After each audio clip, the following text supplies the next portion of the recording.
Hello friends, good morning. This is Renu Yadav. Welcome to my channel Renu Yadav economics point. तो आज इस video में discuss करेंगे हम लोग सीमांत उपयोगिता ह्रास नियम के बारे में। तो चलिए स्टार्ट करते हैं। जय माता दी। आज हम लोगों को पढ़ना है सीमांत उपयोगिता ह्रास नियम के बारे में। तो ये नियम किसने दिया, कब दिया, तो इसके बारे में थोड़ी सी जानकारी ले लेते हैं। इस नियम के प्रतिपादक थे गॉसिन, जो जर्मन देश के रहने वाले थे, और इस नियम को 1854 में इन्होंने प्रतिपादित किया। तो इनके अनुसार जैसे जैसे हम किसी वस्तु की इकाइयों का उपभोग करते जाते हैं, तो उससे प्राप्त हुई संतुष्टि की मात्रा तब तक निरंतर घटती जाती है जब तक कि पूर्ण संतुष्टि हम लोगों को मिल ना जाए। ऐसा गॉसिन का कहना था। इसी प्रकार हैंडरसन ने भी अपनी राय दी है कि किसी व्यक्ति के लिए किसी वस्तु की सीमांत उपयोगिता उस वस्तु की प्रत्येक वृद्धि के साथ घटती जाती है।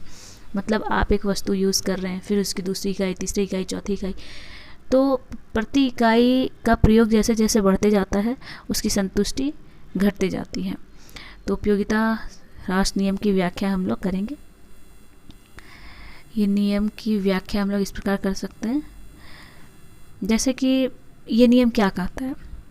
ये नियम का कहना है कि जैसे जैसे हम लोग किसी भी वस्तु की इकाइयों का प्रयोग अधिक से अधिक करने लगते हैं, तो क्या होता है कि उसकी संतुष्टि क्या होती है कि मतलब उपभोक्ता की जो संतुष्टि धीरे धीरे कम होने लगती है। तो चलिए मान लेते हैं कि कोई व्यक्ति है, अपनी भूख मिटाने के लिए कोई रोटी का उपभोग कर रहा है। तो जो पहली रोटी जो खाता है, तो मान लेते हैं उसको 4 इकाई के बराबर संतुष्टि मिलती है। फिर उसी तरह दूसरी रोटी खाता है तो उस हिसाब से 3 मिलती है, फिर तीसरी रोटी तो 2, चौथी रोटी तो 1, पाँचवीं रोटी में उसकी जो सीमांत उपयोगिता है वो क्या होती है, शून्य हो जाती है। मतलब उसका पेट लगभग भर जाता है और फिर उसको इच्छा नहीं होती कि वो खाए।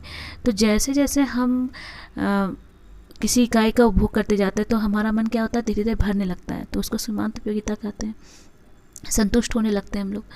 पर अब उसकी ये स्थिति नहीं रहती है कि वो छठी रोटी खा सके। अगर वो खा लेता है तो क्या हो सकता है, उसकी निगेटिविटी होगी, ऋणात्मक हो जाएगा उस समय सीमांत उपयोगिता। हो सकता है कि जो उपभोक्ता वो छठी रोटी खा रहा है, ज़बरदस्ती खा रहा है, तो उसे उल्टी भी हो सकती है। तो फिर वो ना चाहते हुए भी खा लेता है। तो उसका माना जाता है कि छठी रोटी में उसकी जो सीमांत उपयोगिता थी वो माइनस में हो गई, -1। इसका मतलब है कि जीरो के जब हमारी सीमांत उपयोगिता शून्य हो जाती है और अगर उसके बाद भी हम किसी चीज़ का उपभोग कर रहे हैं तो उसका नकारात्मक प्रभाव हमारे ऊपर देखने को मिलता है।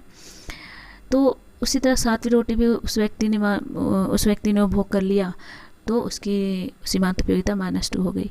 मतलब ऐसी स्थिति आ गई कि अब उसकी स्थिति नहीं है खाने की, फिर भी वो उसको उपभोग कर रहा है।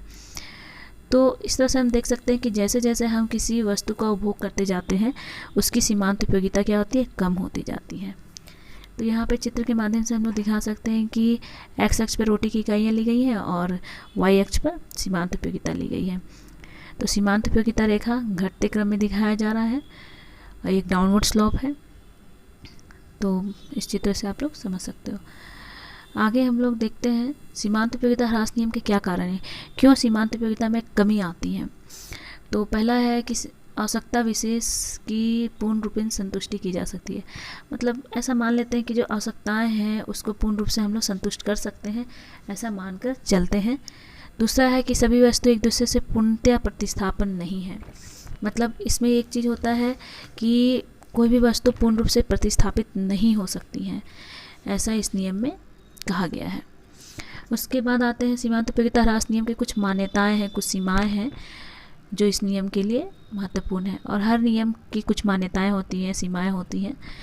तो पहली मान्यता है इनके अनुसार सीमांत उपयोगिता ह्रास नियम की निम्नलिखित मान्यता है। पहला, उपभोग की क्रिया लगातार होनी चाहिए।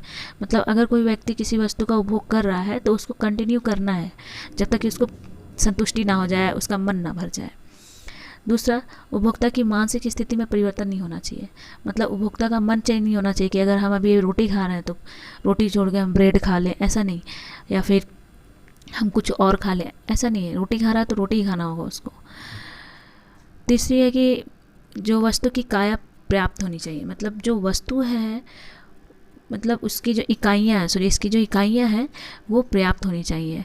मतलब उसके पास इतनी होनी चाहिए कि वो हर संभव मतलब उस वस्तु की हर इकाइयों को क्या कर सके, कंज्यूम कर सके, ले सके, उसकी संतुष्टि क्या हो सके, ख़त्म हो सके। चौथी है कि वस्तु की सभी इकाइयाँ, यहाँ पे मिस टाइप हो गया है, मतलब टाइपिंग मिस्टेक है, तो देख लीजिएगा। वस्तु की सभी इकाइयों की जो मात्रा और गुण होती है वो समान होनी चाहिए। मतलब जो वस्तुएं हैं उनकी जो मात्राएं हैं, उनकी जो इकाइयां हैं, उनमें जो गुण है वो एकदम मात्रा और गुण सेम होनी चाहिए, डिफरेंट नहीं होना चाहिए। नहीं तो ऐसा होगा कि हम रोटी खा रहे हैं फिर उसको छोड़ के हम बर्गर पिज़्ज़ा खाने लगे तो उसका टेस्ट तो अलग आएगा, फिर ये नियम उस पर लागू नहीं होता है। उसके बाद आता है वस्तु तथा उसकी स्थानापन्न वस्तु की कीमत समान होनी चाहिए। हम अगर किसी वस्तु का उपभोग कर रहे हैं और सेम मिलता जुलता ही वस्तु फिर हम लोग यूज़ करने लगते हैं, उपभोग करने लगते हैं, तो उसकी कीमत में समानता होनी चाहिए, अंतर नहीं होना चाहिए।